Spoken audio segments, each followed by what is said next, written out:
That is the population, the city center. That's the biggest municipality.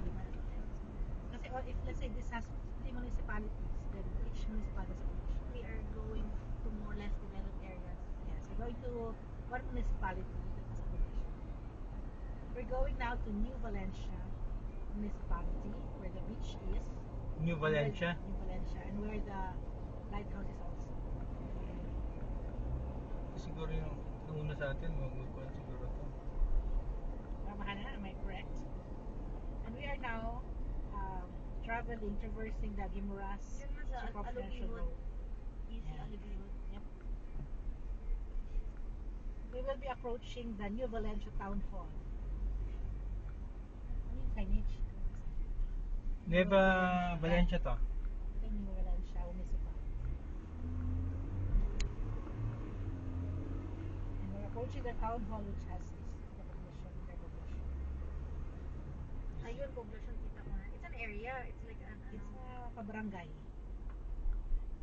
Each of the municipalities have a magdaan tayo sa poblasyon. poblasyon to go to the beach.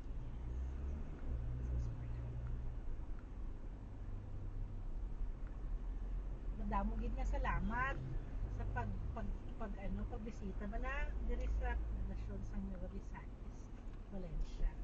You Valencia people of General Santos City, welcome to New Valencia. May promote siya. Hungry ako. I'm fed. Tama pag hindi na maging anak ka na. Yes. Hana, ay papilom ako fed me na. So I'm back to normal strength. I just need hugs to recharge. Fully charged Ay, ako. bigyan mo sa sobra. Bakit? I need 95%. You're in pain, mom. Take ka na medicine? Yes. Okay, mas ginanak. Or knock down. You can lie down. You want to lie down there. Makalampas na tayo ha?